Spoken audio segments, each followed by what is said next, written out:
Topic name is work, power and energy. ठीक है, 3 part में ये आपका आ जाता है टॉपिक। सबसे पहले हम लोग डिस्कस करेंगे वर्क के लिए, देन हम लोग डिस्कस करेंगे एनर्जी और देन पावर क्या होता है। ठीक है, तो सबसे पहले अगर आपको डेफिनेशन और मीनिंग बताया जाए सिर्फ और सिर्फ किसका, कि वर्क का। वर्क होता क्या है, कितना ज्यादा किसी भी बॉडी ने वर्क किया, आप कैसे कैलकुलेट करोगे। तो सबसे पहले देखिए, अभी तक हमने पढ़ा बॉडी के अंदर मोशन कैसे हुआ। ठीक है, मोशन मतलब कि उसने डिस्प्लेस कैसे किया, अपनी पोजीशन के अंदर चेंज कैसे लाया। ठीक, उसके ऊपर फोर्स लगी जिसकी वजह से बॉडी ने क्या किया, मूव किया, डिस्प्लेस किया। तो यहाँ पे कोई भी बॉडी वर्क कब करती है, अगर उस बॉडी के ऊपर फोर्स लगा और उस फोर्स लगने की वजह से बॉडी ने अपनी पोजीशन से थोड़ा सा डिस्प्लेस कर दिया, तो हम बोलेंगे उस बॉडी ने क्या किया, कुछ ना कुछ वर्क किया। ठीक है, तो work is said to be done if a force is applied on a body and the body is displaced from its position। अगर आपने क्या किया कि इस ब्लॉक के ऊपर जिसका मास m है, आपने कुछ इसके ऊपर फोर्स लगाई F, जिसकी वजह से ये बॉडी यहां से उठकर यहां पर आ गई, इसने डिस्प्लेसमेंट कर दिया कितना, एस डिस्टेंस ही ट्रेवल करा। ठीक, तो हम बोलेंगे इस बॉडी ने क्या किया, आपका W वर्क डन कर दिया। ठीक है, तो अब इस वर्क डन को आप निकालेंगे कैसे। वर्क डन आ जाता है आपका W equals to force into displacement. आपने बॉडी के ऊपर फोर्स लगाया जिसकी वजह से उसके अंदर एज डिस्प्लेसमेंट हुआ, तो बॉडी ने वर्क किया, और वर्क कैसे कैलकुलेट हुआ, आपका फोर्स इनटू डिस्प्लेसमेंट से। एक यहाँ पे अगर फोर्स कितनी थी, मैंने 5 मीटर फोर्स लगाई जिसकी वजह से वो आपका 2 मीटर डिस्टेंस चल गया, तो 5 इंटू 2 क्या निकल जाएगा, आपका वर्क निकल जाएगा 10। ठीक है, अगर मैं यहाँ से इसकी यूनिट की बात करूं तो ऐसा unit of work is joule. इसकी यूनिट कितनी आ जाती है, आपका जूल आती है, जिसको समराइज करते हैं हम लोग सिर्फ और सिर्फ जे से। अगर आपसे पूछा जाए कि define 1 joule of work done, आप 1 जूल वर्क डन को डिफाइन कीजिए, तो आप उसी जनरल टर्म में इसको बताएंगे। हमने फोर्स कितनी लगाई, फोर्स होता है आपका न्यूटन, तो मैंने बॉडी के ऊपर लगाई 1 न्यूटन फोर्स, जिसकी वजह से जो बॉडी के अंदर डिस्प्लेसमेंट हुआ वो कितना हुआ, आपका 1 मीटर उसने डिस्प्लेस किया। ठीक, तो अगर आप किसी बॉडी के ऊपर 1 न्यूटन फोर्स लगाते हो और बॉडी 1 मीटर डिस्प्लेस कर जाती है, तो वह कितना हुआ आपका 1 जूल। यहाँ से 1 जूल आता है आपका 1 newton metre. 1 newton is force and 1 metre is displacement. 1 metre displace हुआ, अगर उसके ऊपर 1 न्यूटन फोर्स लगी तो वो 1 joule of work done they देगा आपको। ठीक है, तो अगर आपको वर्क डन निकालना है, आप क्या निकालेंगे, फोर्स इंटू डिस्प्लेसमेंट। ठीक है, अब यहाँ पे जो वर्क है वो आपका क्या क्या वैल्यूज हो सकती है, उसकी पॉसिबल वैल्यूज। तो work can be positive, can be negative and can be zero. ये आप याद रखेंगे, टाइप ऑफ वर्क में आपको पूछा जा सकता है। वर्क डन आपका 3 तरीके से वैल्यू आती है इसकी। वर्क की वैल्यू आपकी पॉजिटिव भी होती है, वर्क की वैल्यू आपकी नेगेटिव भी हो सकती है, एंड वर्क की वैल्यू आपका जीरो भी हो सकती है। अब इस चीज को आप कैसे निकालेंगे, देखिए, अगर आपका कोई एक ऑब्जेक्ट है, उस ऑब्जेक्ट के ऊपर आपकी जो फोर्स है वो डिफरेंट डायरेक्शंस में लग सकती है। मैं इस ऑब्जेक्ट के ऊपर परपेंडिकुलर फोर्स लगा सकती हूँ, मैं इस ऑब्जेक्ट के ऊपर इस तरह से हॉरिजॉन्टल फोर्स लगा सकती हूँ आगे की तरफ। ठीक है, मैं इस ऑब्जेक्ट अगर ये आगे की तरफ डिस्प्लेस हो रहा है तो उसके ऑपोजिट डायरेक्शन में फोर्स लगा सकते हैं। ठीक, तो अगर मेरे को यहाँ पे इसकी 4 साइड दिखाई दे रही है, 4 फेसेस दिखाई दे रहे हैं, तो मैं एवरी पॉसिबल फेस में, एवरी पॉसिबल डायरेक्शन में उसके ऊपर फोर्स क्रिएट कर सकती हूँ। Perpendicular upward direction, perpendicular downward direction, ठीक है, फ्रॉम लेफ्ट टू राइट या फिर फ्रॉम राइट टू लेफ्ट। तो डिफरेंट डायरेक्शन हो जाएंगी विद रिस्पेक्ट टू किसके, आपके डिस्प्लेसमेंट से। अगर ये ऑब्जेक्ट का डिस्प्लेसमेंट इस डायरेक्शन में हुआ तो फोर्स भी इसी डायरेक्शन में लग रही है, या फिर डिस्प्लेसमेंट इस डायरेक्शन में हो रहा है, फोर्स लग रही है परपेंडिकुलर। परपेंडिकुलर अपवर्ड भी हो सकता है, परपेंडिकुलर डाउनवर्ड भी हो सकती है, या फिर थर्ड केस कि फोर्स का डिस्प्लेसमेंट इधर हो रहा है ऑब्जेक्ट का, बट फोर्स कहाँ पे लग रही है, ऑपोजिट डायरेक्शन में लग रही है। ठीक, तो आपको इन डिफरेंट एंगल की हेल्प के लिए, इनसे कैलकुलेट करने के लिए एक जर्नल टर्म में बताना पड़ेगा। ठीक है, तो अगर हमने किसी ऑब्जेक्ट को एक पर्टिकुलर एंगल पे फोर्स लगाते हैं तो उसके वर्क डन कितना होगा, आप कैसे कैलकुलेट करेंगे। तो यहाँ पे आता है कि work done by a force, अगर आपका एक ऑब्जेक्ट के ऊपर कैसी फोर्स लग रही है, ऑब्लिकली। ऑब्लिकली का मतलब होता है एक एंगल पे, पर्टिकुलर एंगल पे। आपने देखा होगा छोटे बच्चे होते हैं वो क्या करते हैं, कार आपने लिया, कोई भी ऑब्जेक्ट लिया, उस पर धागा बांधा और उसको इस तरह से पुल करने लगते हैं। ठीक है, ये लाइक ये हमारा ऑब्जेक्ट है और इस ऑब्जेक्ट को इस तरह से हमने थ्रेड से बांधा और हम इसे पुल करने लगते हैं। डिस्प्लेसमेंट कहाँ पे हो रहा है, इस डायरेक्शन में, from left to right, but force की डायरेक्शन क्या होगी आपकी, दिस वन, क्योंकि थ्रेड से हम इसे ऐसे खींच रहे हैं। तो यहाँ पे ना तो वो परपेंडिकुलर है, ना बिल्कुल 0 डिग्री एंगल पे है, ना बिल्कुल 180 डिग्री एंगल पे है, किसी भी पर्टिकुलर एंगल पे हो गई ना, हमें नहीं पता वो जर्नल एंगल कितना है, तो हम कोई भी उसको थीटा की वैल्यू दे देते हैं। देखिए सबसे पहला कि आप एंगल कैसे बताओगे कितना एंगल बन रहा है। अगर हमारे पास एक सरफेस ये है, ठीक है, और एक सरफेस ये है, मैं इन दोनों के बीच में आपसे एंगल पूछना चाहती हूँ कि एंगल कितना कितना बना। अगर दोनों सरफेसेस इस तरह से हैं, ठीक है, तो आपको क्या दिखाई दे रहा है, इनके बीच में अभी एंगल कितना है, 0 डिग्री, दोनों इस डायरेक्शन में है ना, दोनों के बीच में एंगल कितना हो गया, 0। एंगल कहाँ पे बनता है, आपका इंटरसेक्शन पॉइंट ऑफ दो रेस, ठीक, लाइक अगर आपका इस तरह से ये दो रेस है, इन दोनों रेस के बीच में यहाँ पे क्या बन जाएगा आपका एंगल। अभी आपको कितना एंगल दिखाई दे रहा है, 0। जैसे जैसे मैंने इसको इस तरह से रखा, एक कंप्लीट एंगल बन गया, कितना एंगल दिखाई दे रहा है आपको, 90 डिग्री का। ठीक है, अभी आपने इसको इस तरह से रख दिया, अभी एंगल कितना दिखाई दे रहा है आपको, complete angle that is 180 degree. ठीक है, और अगर हमने इसको अब नीचे कर दिया तो अब एंगल कितना बन गया आपका, अभी एंगल बना आपका लाइक दिस वन। अगर अभी पहले आपका था दोनों इस तरह से, तो एंगल था आपका 0 डिग्री। ठीक है, उसके बाद हमने क्या किया, इसको बनाया कुछ इस तरह से, ये सरफेस 1 था, ये सरफेस 2 हो गया, अब एंगल कितना बना, 90 डिग्री। अभी यहाँ पे एरो के साथ देखना, अभी हमने इसको 90 से इधर की तरफ रख दिया, ये सेकंड सरफेस, अभी एंगल कितना बना आपका, 180 डिग्री।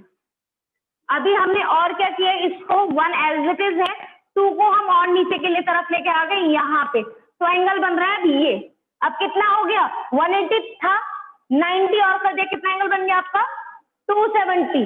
ठीक है, ये वाला एंगल। और अभी हम क्या कर सकते हैं, 1 यहाँ पर है, अगेन अब इसको नीचे से इधर मिला दिया, 2, अब एंगल कितना बन गया आपका, कंप्लीट एंगल दैट इज 360। तो एंगल समझ है आपको, एंगल आपके कैसे कैसे हो सकते हैं, कितने एंगल हो सकते हैं। अगर दोनों सेम डायरेक्शन में है 0 डिग्री एंगल, ठीक है, अगर दोनों एक दूसरे के परपेंडिकुलर है 90 डिग्री, दोनों एक दूसरे के ऑपोजिट है 180 डिग्री, अगर दोनों इस तरह से ऑपोजिट होके देन नीचे की तरफ परपेंडिकुलर हो गए, परपेंडिकुलर डाउनवर्ड डायरेक्शन 270, और दोनों अगेन आपका कैसे आगे एक ही डायरेक्शन में आ गए, तो कंप्लीट एंगल बन गया दैट इज 360। ठीक है, तो हमारे पास जो पर्टिकुलर डिफाइंड एंगल्स होते हैं दैट इज 0, 90, 180, 270, 360।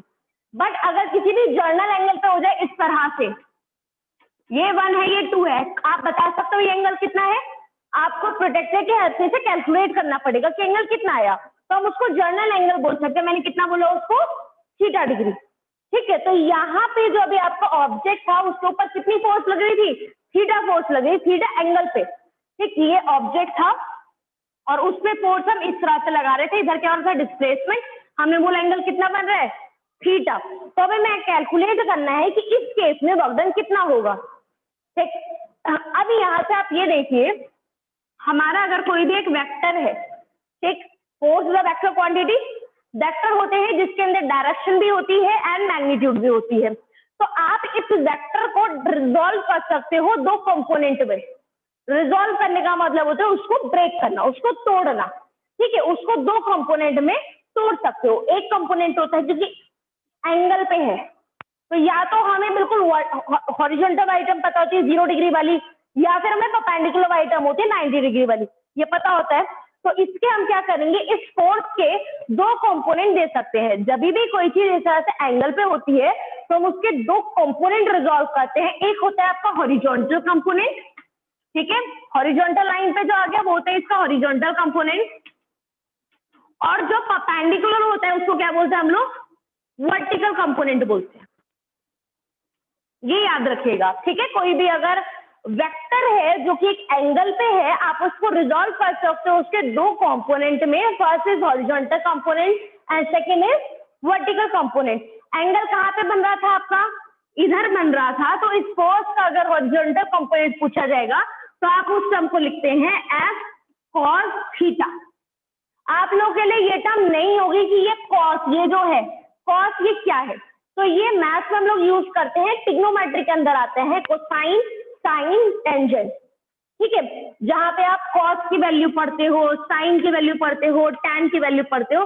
तो अभी आपको सिर्फ और सिर्फ ये देखना है कि अगर आपका फोर्स है वो किसी एंगल पे है, तो इस फोर्स के दो कंपोनेंट होते हैं, first one is horizontal component and second one is vertical component, ठीक है। हॉरिजॉन्टल कंपोनेंट आता है आपका कितना, एफ कॉस थीटा, ठीक है।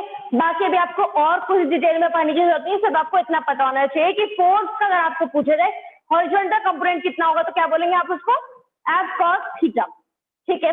तो यहाँ पे डिस्प्लेसमेंट किधर हो रहा है, हमने क्यों यही निकाला है कॉस थीटा, हॉरिजॉन्टल कंपोनेंट क्यों निकाला, क्योंकि डिस्प्लेसमेंट कहाँ पर है, इस डायरेक्शन में है, ठीक है। हमें क्या चाहिए, अब वर्क डन निकालने के लिए फोर्स इनटू डिस्प्लेसमेंट, फोर्स भी कहाँ पे, डिस्प्लेसमेंट की डायरेक्शन में, ठीक है। तो इस डायरेक्शन में कौन सी फोर्स आएगी, उसका हॉरिजॉन्टल कंपोनेंट, और हॉरिजॉन्टल कंपोनेंट होगा कितना हमारे पास, एफ कॉस थीटा। तो अगर मेरे को इस केस में वर्क डन लिखना है तो वर्क डन होगा आपका horizontal component of force into displacement. Horizontal component कितना है हमारे पास, एफ कॉस थीटा, और डिस्प्लेसमेंट कितना है, एस। तो ये वर्क डन दिया जाता है अगर फोर्स किसी भी पर्टिकुलर एंगल पे लग रही होती है, और कितने एंगल पे लग रही है वो फोर्स, थीटा डिग्री एंगल पे लग रही है, ठीक है। अब वो थीटा हमारे लिए कोई भी हो सकता है, कौन कौन सा, 0 हो सकता है, 90 हो सकता है, 180, 270, 360, ठीक, कुछ भी हो सकता है, बट अगर जनरल टर्म है तो आप उसे इस तरह से लिखेंगे कि work done is equal to F cos theta into F. यहाँ तक क्लियर हुआ आप लोग को। अब आ जाते हैं हम इस फॉर्मूले को लेके चलेंगे, ठीक। इस फॉर्मूले से हम बताएंगे वर्क डन कैसे नेगेटिव होता है, कैसे पॉजिटिव होता है, और कहाँ पे 0 हो सकता है। देखिए जब हम ट्रिग्नोमेट्री में पढ़ते हैं तो आपका कॉस साइन इनके पर्टिकुलर टेबल आती है, जहाँ पे आप डिफरेंट डिफरेंट एंगल्स पे इनकी वैल्यू को लिखते हैं, ठीक। अगर मान लीजिए फर्स्ट हम केस लेते हैं कि जब आपका कैसा वर्क डन हो, मैक्सिमम पॉजिटिव वर्क डन हो, आपका जो ऑब्जेक्ट है मैक्सिमम पॉजिटिव वर्क डन कब करेगा, या कितनी उसकी वैल्यू हो जाएगी। तो इसके लिए आपका ऑब्जेक्ट इस डायरेक्शन में डिस्प्लेस कर रहा है, और फोर्स की डायरेक्शन भी यही है। दोनों की डायरेक्शन कैसी होगी, आपको सेम दिखाई दे रही है, एरो के हेल्प से देखो, डिस्प्लेसमेंट भी इस डायरेक्शन में है एंड फोर्स भी इस डायरेक्शन में है। एंगल कितना बनेगा दोनों के बीच में, 0। हमने अभी बताया था थीटा होता है आपका angle between force and displacement, ठीक है। थीटा होता है angle between force and displacement, क्योंकि दोनों की सेम डायरेक्शन है, force and displacement both are in the same direction, दोनों सेम डायरेक्शन में है। तो एंगल कितना बना, थीटा बन गया आपका 0 डिग्री, ठीक है। वर्क डन निकालना है हमें, वर्क डन का फॉर्मूला अभी कितना बताया था हमने, W is equals to F cos theta into F. Theta की वैल्यू कितनी रखेंगे हम लोग, 0 डिग्री, ठीक है। ये 0 ऐसा नहीं है कि लाइक 5 इंटू 0 की ओवरऑल वैल्यू कितनी आ गई, 0, ये एंगल पे है, तो आपको cos 0 की वैल्यू पता होनी चाहिए कि cos 0 कितना होता है। इसी तरह से हमारा साइन, आप साइन में सारे वैल्यू पढ़ते हो, 0, 30, 60, 90, इसी तरह से cos में पूरी टेबल होती है आपकी, ठीक। तो अगर आपसे cos 0 की वैल्यू पूछी जाए तो आप याद रखिएगा cos 0 होता है आपका 1, ठीक, cos 0 इज 1, cos 90 0, cos 180 -1। अभी के लिए आप सिर्फ ये 3 वैल्यूज याद रखेंगे, cos 0 1, cos 90 0 एंड cos 180 -1, ठीक है। यहाँ पे हमें क्या है, दोनों के दोनों जो आपका F इंटू एस है, आपका फोर्स और डिस्प्लेसमेंट दोनों सेम डायरेक्शन में, फिगर में देखो तो दोनों के बीच में एंगल कितना बनेगा, 0 डिग्री बनेगा। वर्क डन निकालना है हमें, तो फोर्स इंटू कॉस थीटा की जगह पे जितना 0, थीटा की जगह पे कितना 0 इंटू डिस्प्लेसमेंट, और अभी हमने बताया cos 0 की वैल्यू कितनी होती है हमारे पास 1, तो cos 0 की वैल्यू आएगी 1, तो f इंटू 1 इंटू एस, क्या वैल्यू आ गई आपका, f into S work done. तो कैसा है आपका मैक्सिमम पॉजिटिव वर्क डन, वो कितना होता है, फोर्स इंटू डिस्प्लेसमेंट। जब दोनों कैसे होते हैं, सेम डायरेक्शन में होती हैं, तो उस केस में आपका वर्क डन कैसा होगा, पॉजिटिव। अगर फोर्स और आपका डिस्प्लेसमेंट दोनों सेम डायरेक्शन में लग रही है तो मैक्सिमम वर्क डन करेगी कोई भी बॉडी। ठीक है, यहाँ तक क्लियर हुआ। सेकेंड केस आता है आपका नेगेटिव के लिए। अब मैक्सिमम नेगेटिव वर्क डन कितना हो सकता है, तो नेगेटिव के लिए क्या करेंगे हम लोग,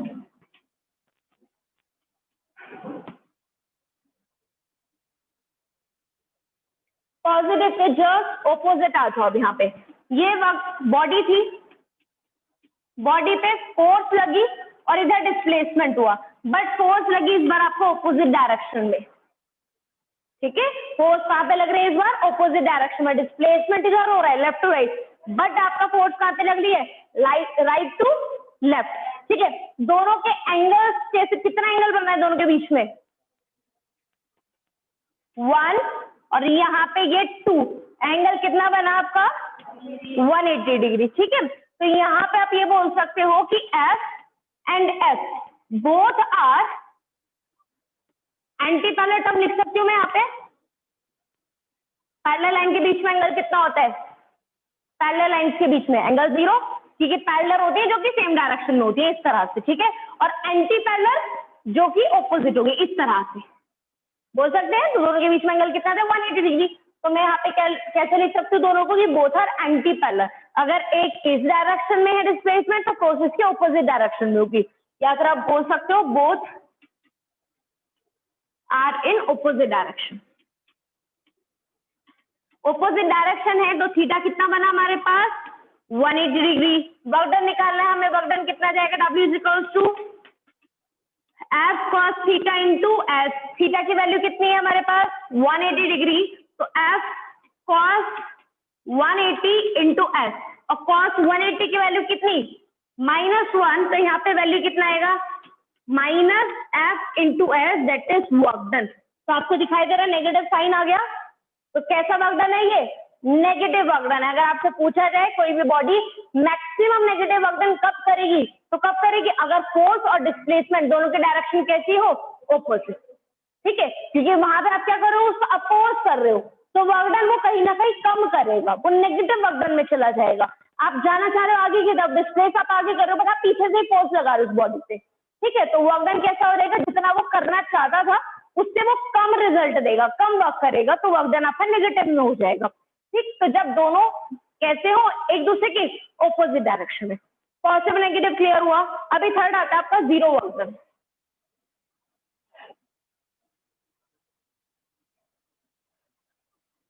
थर्ड केस इज, अगर आपका कैसा है बॉडी के ऊपर जीरो वर्क डन लग रहा है, तब आप कैसे करेंगे।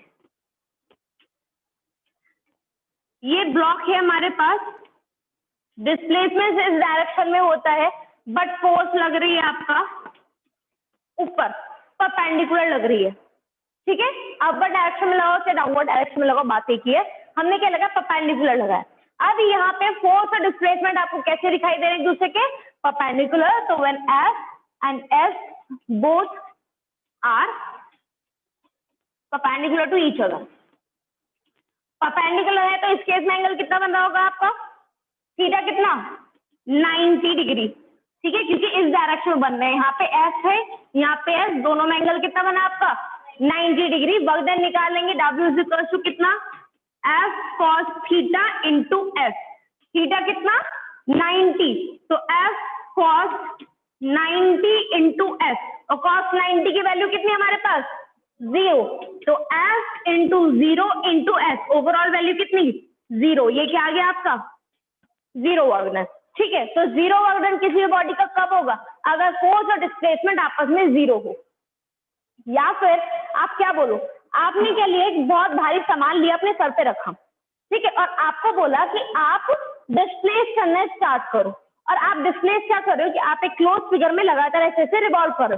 आप 1 घंटे तक घूमे, ठीक है, आपसे पूछा कि आपने कितना वर्क किया, आप बोलोगे मैं तो इतनी देर तक, इतने टाइम तक फोर्स लगाए, डिस्प्लेसमेंट क्योंकि बहुत भारी था, मैंने वर्क किया, but at the end of the day आपने वर्क कितना किया, 0। दो तरीके से आपका जीरो वर्क डन हो जाएगा। एक तो क्योंकि आप सर्कुलर में रिवॉल्व कर रहे हो, तो सर्कुलर में डिस्प्लेसमेंट कितना होता है, जीरो होता है क्योंकि आप सर्कल में अगर रिवॉल्व कर रहे हो तो यही आपका इनिशियल पॉइंट और यही आपका फाइनल पॉइंट है, तो डिस्प्लेसमेंट इज जीरो क्योंकि शॉर्टेस्ट पाथ बिटवीन इनिशियल और फाइनल पोजीशन रहा ही नहीं कुछ भी, जो इनिशियल पॉइंट है वही फाइनल पॉइंट है, तो डिस्प्लेसमेंट जीरो हो गया। Force into displacement, force displacement zero है तो ओवरऑल वर्क डन कितना हो जाएगा उस केस में, जीरो। या तो आप ऐसे डिफाइन करो या फिर जब आप इस तरह से घूम रहे हो तो आप डिस्प्लेस आगे कर रहे हो बट फोर्स कैसे लग रही है, उसकी परपेंडिकुलर लग रही है, ठीक है। अब परपेंडिकुलर केस में अभी हमने बताया अगर फोर्स और आपका डिस्प्लेसमेंट दोनों 90 डिग्री पे होते हैं तो उस केस में आपका वर्क डन कितना होता है, जीरो। तो आपका क्योंकि एंगल जीरो बन रहा है तो भी वर्क डन कितना रहेगा आपका कैलकुलेट करने के बाद, जीरो वर्क डन रहेगा। आप एक सूट केस को लेके खड़े रहो 1 घंटे तक यहाँ पे या सीधे सीधे चलते रहो, आपने बात कितना किया, जीरो, क्योंकि दोनों के बीच में एंगल कितना है आपका, 0 डिग्री एंगल है। आप फोर्स लगा रहे हो इस डायरेक्शन में बट डिस्प्लेसमेंट कर रहे हो आगे डायरेक्शन में, दोनों के बीच में एंगल 90 डिग्री, cos 90 जीरो, तो ओवरऑल वर्क डन कितना हो गया आपका, जीरो। तो यहाँ से वर्क होता है अगर आप किसी बॉडी के ऊपर फोर्स लगाते हो, बॉडी डिस्प्लेस करती है तो बॉडी ने कुछ ना कुछ वर्क किया, कितना वर्क किया, पॉजिटिव नेगेटिव जीरो। तो हम इस तरह से कैलकुलेट कर लेते हैं कि आपका force with respect to displacement किस डायरेक्शन में है, कितने एंगल पे है, ठीक है। अगर दोनों सेम डायरेक्शन में है force and displacement, maximum positive work होगा। बट अगर आपका फोर्स और डिस्प्लेसमेंट दोनों एंटी पैरेलल है, ऑपोजिट है एक दूसरे के, तो वहां पे एंगल आपका 180 डिग्री बनेगा, वर्क डन आपका नेगेटिव होगा। और अगर दोनों डिस्प्लेसमेंट और फोर्स एक दूसरे के परपेंडिकुलर है तो उस केस में वर्क डन कितना हो जाएगा आपका, जीरो, ठीक।